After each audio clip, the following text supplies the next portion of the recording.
네, 반갑습니다. 저는 개성고 1학년 국어를 맡고 있는 국어강사 고영기라고 합니다. 이번 개성고 시험이 많이 어려웠습니다. 어려워서 지금 1등급 컷으로 예측되는 점수들이 이제 70점 후반대 이렇게 예측이 되고요. 지금 2등급 컷 같은 경우는 이제 68점 정도로 이제 예상이 되고, 학교에서도 이제 뭐 한 개만 두 개만 해서 이렇게 언급이 있었다고 저희 수강생들 통해서 이렇게 들었습니다. 그 시험 점수가 평균 점수가 많이 낮은 만큼, 그리고 컷 자체 점수가 낮은 만큼 학생들이 많이 좀 혼란스러웠을 것 같습니다. 그리고 시험 현장에서도 시험을 보는 중간에서 많이 막힘이 있었을 거라고 생각이 되는데요. 오늘 이 시간을 통해서 이제 중간 시험이 이렇게 출제가 됐고 기말 시험에 이걸 중점으로 해서 좀 대비를 해야 된다, 이런 말씀을 좀 드리겠습니다. 먼저 시험 분석에 대해서 이제 들어갈 건데, 이제 총 3개 영역이라고 보시면 되는데요. 첫 번째는 문법이고, 두 번째는 문학이고, 세 번째는 독서입니다. 문법 얘기부터 해보겠습니다. 문법은 총 객관식 6문항이 출제가 됐고요. 그 6문항에서 단어 형태소가 2문제, 그리고 의문의 체계에서 2문제, 의문 변동에서 2문제가 출제가 됐습니다. 근데 일반적인 형식은 아닙니다. 이 말이 무슨 의미냐면, 일반고나 이제 뭐 광역단위 자사고, 종단위 자사고, 그 다음에 뭐 특목고에서 출제되는 어떤 문법에서의 형태들이 좀 있습니다. 일반고에서 출제된 대부분의 형태는 의문의 체계와 의문 변동 위주로 출제되는 게 일반적이고, 문항수는 보통 8개에서 13개까지, 14개까지도 내는 학교를 저는 이제 경험을 해봤는데요. 지금 개성고 같은 경우는 이번 학기 국어시험 1학기 중간고사에서 6문항을 출제하는 과정에서 의문의 체계, 의문 변동 다 너무 난이도가 낮은 형태로 출제가 됐고요. 다만 단어 형태소 부분이 갑자기 뜬금없이 이 부분이 나오면서 뭐 단어의 개수나 형태소의 개수를 알아야 풀 수 있는 문항이 출제가 됐습니다. 그 해당 문항을 이제 뒤에서 한번 살펴보겠습니다. 그리고 두 번째는 문학인데, 문학에 대한 어떤 제 주관적인 평을 좀 말씀드리면, 좀 과했다라는 생각이 저는 들 정도로 1학년 학생들이 접근하기에는 많이 어려웠습니다. 그리고 이제 개성고 같은 경우는 문법의 경우 시험범위 언급이 있었습니다만, 문학은 불분명한 부분이 너무 많았습니다. 물론 이 작품은 시험에 나온다 얘기가 있었던 게 있고, 이 작품들은 뭐 언급이 없이 나올 거다, 뭐 이런 부분에 대해서 얘기를 이런 식으로 해줬습니다만, 1학년들한테 당장 시험을 준비하는 입장에서 생각을 해보면 이 부분은 너무 난해한 것 같습니다. 특히 고전 시가와 수필, 현대식, 갈래 복합 형태로 출제됐던 부분들이 학생들을 많이 힘들게 했었을 것 같습니다. 특히 교과서 부분은 내가 사랑하는 사람, 현대식, 그리고 나빌레라는 극갈래가 출제가 됐고, 그 나머지는 전부 이제 교과서 밖 작품이었다고 보시면 되겠습니다. 총 14문항이 출제가 됐습니다. 문항에서 비중을 좀 높게 뒀고요. 세 번째는 독서입니다. 독서인데 이 독서는 총 9문항이 출제가 됐고요. 이 독서에 대한 언급, 시험 범위에 대한 명확한 언급은 사실상 없었습니다. 이거 없었는데, 이 독서 문항을 어디서 이제 출제를 했느냐, 이 9문항에 대해서 EBS 수능 특강을 활용을 했습니다. 근데 이제 EBS 수능 특강 2024학년도와 2023학년도 각각 과학기술 지문 하나, 그리고 인문예술 지문 하나를 이제 가져왔는데요. 사실상 이 부분은 시험 범위에 언급이 없었기에 학생들이 대비가 어려웠던 것 같아요. 그러니까 어떤 자료를 갖고 어떻게 비문학 독서를 이제 준비를 해야 할지 학생들은 너무 난감했었죠. 사실 학교에서 진행되는 독서 지문이 있긴 있었습니다. 다만 학교 선생님께서 이제 이 학교에서 진행되는 독서의 부분에 대해서는 출제를 하지 않겠다, 이렇게 말씀을 하시니까 사실 준비를 하는 입장에서 본다면 나는 뭘 준비해야지 하고 좀 막막했던 것 같아요. 그래서 그것에 대한 뭐 일부 출제 교사 선생님들의 답변은 뭐였냐면, 수능 특강이나 아니면 뭐 평가원 모의고사를 몇 개년을 좀 준비를 해봐라, 이런 식으로 언급만 있었다고 하더라고요. 다만 그것 때문에 좀 많이 혼란스러운 영역이 아니었나 생각이 듭니다.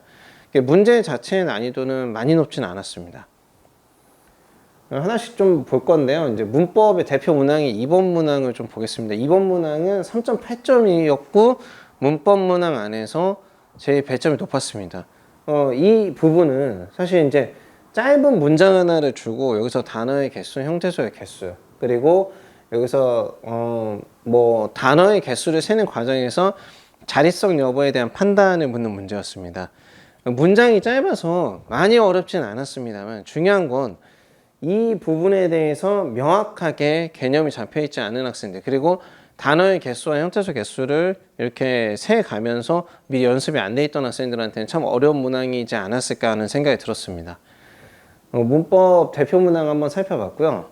근데 저는 이제 문법과 관련해서 하나만 더 말씀드리면, 지금 개성고에서 채택한 이런 유형의 방식, 출제 방향성은 지금 수능을 대비해야 하는 미래에 1학년들한테 그리 이렇게 좋은 방향성이라고 저는 개인적으로 좋은 방향성은 아니라는 생각이 좀 들었습니다. 왜냐하면 의문의 체계와 의문 변동을 좀 명확하게 공부한 다음에 단어 형태소를 배우는 게 사실 어떻게 보면 그 국어 교과서나 그 시중 문제집이나 뭐 여러 이렇게 자료들의 방향성이 그렇거든요. 근데 그런 부분은 좀 무시하고 출제하지 않았나라는 생각이 들었습니다. 다음은 문학인데요. 제가 문학의 어떤 문항을 보여드리고 이런 유형이 출제되었다 이렇게 얘기를 하기보다는 문학 문제 유형 자체에서는 사실 크게 제가 언급할 부분은 없지만, 다만 준비하는 입장에서 좀 드는 생각은 뭐냐면, 지금 여기 이렇게 고전시가가 세 작품이 나왔는데요. 이 다 작품, 그러니까 평시조 이 구름이 무심탄말이라는 이 작품만 학교 수업에서 이제 진행이 됐고요. 이 가에 나온 지금 유언 12곡이나 나에 나온 뭐 나금별곡 같은 경우는 전혀 언급도 없었고 학교에서 다루지 않았던 부분입니다. 물론 학교에서 다루지 않은 부분을 출제를 많은 학교에서 하곤 합니다. 다만 범위라는 게 너무 불명확하다 보니까 이것의 연계 작품을 출제하는 것도 아니고, 아니면 그냥 다른 데서 끌어왔기 때문에 이걸 준비하는 입장에선 너무 힘들었던 시험지이지 않았을까라는 생각이 듭니다. 더구나 문학이 이제 14문학이라는 가장 뭔가 비율적으로 높은 영역이었는데, 학생들은 이 부분에서 이렇게 1학년 때 일반적으로 배우지 않는 그런 낯선 작품을 이렇게 겪다 보니까 아마 시험 현장에서 어려움이 많았을 거라고 생각이 들었습니다. 독서 같은 경우는 앞서 말씀드린 대로 과학기술 지문 하나, 인문예술 지문 하나가 출제가 됐는데요. 이렇게 수능 특강을 가지고 오는 패턴은 개성고의 오래된 특징 중에 하나였습니다. 그래서 수능 특강을 가져와서 출제하는 이 방식이 뭐 중간고사 때 적용되기도 했었고, 뭐 기말고사 때만 적용되기도 했었습니다. 그런데 이제 다만 이제 범위가 불명확하다 보니까 학생들이 준비하기엔 너무 힘들었지만, 난이도로 보면 이 두 지문의 난이도는 그리 어렵지 않았다 이렇게 평가를 하고 싶습니다. 다음은 그러면 이제 기말 시험은 이제 어떻게 대응을 좀 해야 할 거냐. 저는 좀 본질적인 얘기를 먼저 좀 하고 싶은데요. 첫 번째는 뭐냐면, 학생들 중에 이제 보통 국어학원을 요즘 많이 다니기 때문에 학교 수업을 좀 등한시하고 학원 수업으로만 시험 대비를 하려는 그런 학생들이 있습니다. 정말 좋지 않은 방법이라고 좀 먼저 말씀드리고 싶어요. 그러니까 항상 출제자가 누군지 생각을 해보면 출제자는 당연히 학원 강사가 아니라 학교 교사, 선생님들이에요. 그러니까 학교 수업을 충실하게 들으면서 학원 수업을 활용하는 방향성이 올바른 방향입니다. 그러니까 이 부분을 염두에 두고 학생들은 공부를 해야 할 거고요. 둘째는 문학 배부 자료가 분명히 개성고는 있거든요. 근데 이 배부 자료에 대한 학습을 우선적으로 하면서 연계 작품을 대비하는 방향성이 올바른 방향일 겁니다.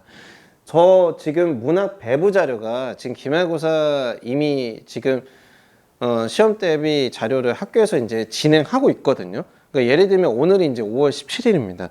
오늘자로 말씀드리면 이번 주에 지금 성산별곡이라는 작품을 면왕정가, 성산별곡 이런 부분들을 좀 학교에서 손을 대고 있는 것 같더라고요. 그런 부분에 대해서 이제 프린트 자료가 배부가 되면 이 해당 작품은 명확히 공부를 하는 동시에 이것과 연계되는 작품까지 같이 공부하는 방향성이 올바른 방향일 것 같고요. 세 번째는 독서를 좀 말씀드리고 싶은데, 이거는 저희 수강생들 통해서 얻은 정보인 것 같습니다. 수능 특강이 또 언급이 될 거냐, 또 출제가 될 거냐, 이런 부분에 대해서 고민이 많았는데, 학생들이 이제 수업을 통해서 담당 선생님들한테 들은 얘기로는 고1 수준의 전국연합학력평가, 그러니까 우리가 흔히 모의고사라고 하는 그 부분에 3개년치를 좀 충실하게 잘 풀어봐라 라는 언급이 있었다고 합니다. 그래서 학생들은 이 정보를 이제 뭐 얻었다면 이 부분에 대해서 이제 7월에 있을 기말고사 전까지 차근차근 뭐 일주일에 몇 개, 하루에 몇 개 이렇게 정해서 좀 풀어보는 훈련이 필요할 것 같습니다. 마지막으로는 취약한 세부 영역에 대한 학습 시간을 추가로 부여하는 부분이 좀 필요하지 않나 이런 생각을 해봅니다. 무슨 말이냐면 시험 범위가 이제 문법이 있고 문학이 있고 독서가 있습니다. 근데 누구는 문법이 문학보다 상대적으로 나을 거고요. 누구는 문법이 문학보다 힘든 영역일 겁니다. 그렇다면 자신한테 지금 중간고사 기점으로 더 힘든 영역은 어디였나? 물론 전반적으로 힘들었다라고도 얘기할 수 있겠습니다만 조금 더 힘든 영역은 분명히 학생마다 존재하거든요. 그런 부분에 대해서 내가 이 약점이 되는 취약한 세부 영역에 대해서 어떻게 보완할 것인가. 학원 수업을 이제 듣게 된다면 사실 강사가 이런 부분에 대해서 조금 방향성을 명확히 해줄 수가 있겠죠. 그러니까 이런 부분, 이 네 가지를 학생들이 염두에 두고 이번 기말 시험을 준비하신다면 중간 시험보다 좀 더 나은 점수를 받을 수 있을 거라고 생각이 듭니다. 개성고 시험 범위를 다시 한번 좀 짚어드리겠습니다. 일단 첫 번째는 교과서인데요. 교과서 문법이 있고 교과서 문법에 포함되지 않는 교과서 밖 부분이 또 있습니다. 그 부분이 일단 있고 출판사는 천재교육 김수학이고요. 학교 배부 자료에서 문법이 있고 이제 문학이 있어요. 네, 그 부분은 좀 염두에 두시고 그다음에 외부 작품에서 문학이 나올 수 있고 외부에서 또 뭐 고1 수준의 아까 모의고사를 말씀드렸는데 그런 부분에서 독서가 출제가 될 것이다. 출판사는 천재교육 김수학입니다. 당연히 1학기니까 공통국어 1을 쓸 거고요. 우리가 이제 이 공통국어 1에서 이제 이번 시험 범위에 포함되지 않은 이 문학 부분이 있어요. 예를 들면 이번 시험 범위에 나빌레라가 포함이 됐었거든요. 그러면 여기 땅끝이나 미스터방, 이와 개에 관한 명사 이 부분은 미리 좀 학생들이 대비를 해야 하지 않을까라는 생각이 듭니다. 우리가 이제 중간 시험에 잘 못 본 친구들도 있어요. 그러니까 이 부분이 우리가 이 시기에 되게 여러분이 다시 정신적인 어떤 관리를 해야 할 게 뭐냐면 이 지금 개성고에서 중간고사 30%, 기말고사 30% 그리고 수행평가를 40%로 비율을 정해서 평가하고 있습니다. 지금 수행평가 때문에 잠 못 주무시는 분들 되게 많을 거예요. 그러니까 이 수행평가와 기말고사를 충실히 해서 중간고사 때 좀 부족했던 내 점수를 다시 이렇게 올릴 수 있는 그런 계기가 될 수 있게 좀 힘들지만 이 시기를 견디셔야 합니다. 그래서 견딘다면 충분히 좋은 점수 받을 수 있을 거라고 생각을 합니다. 저희 수업은 금요일에 있습니다. 금요일 오후 6시부터 10시까지 정규 수업이 있고요. 추가적으로 이제 시험 때 다다라서 클리닉이 진행이 되고, 월요일에는 이제 온라인까지 이렇게 진행을 해서 문법에 대한 대비를 추가적으로 진행하고 있습니다. 제가 지금까지 이제 개성고 1학년 중간 시험에 대해서 좀 말씀드렸고, 기말 시험은 어쨌든 좀 더 잘 봐야 하잖아요. 그래서 성분 메가 스터디의 이 개성고 1학년 국어 수업과 좀 함께 하셔서 좀 점수를 올릴 수 있는 계기가 됐으면 좋겠습니다. 네, 고맙습니다.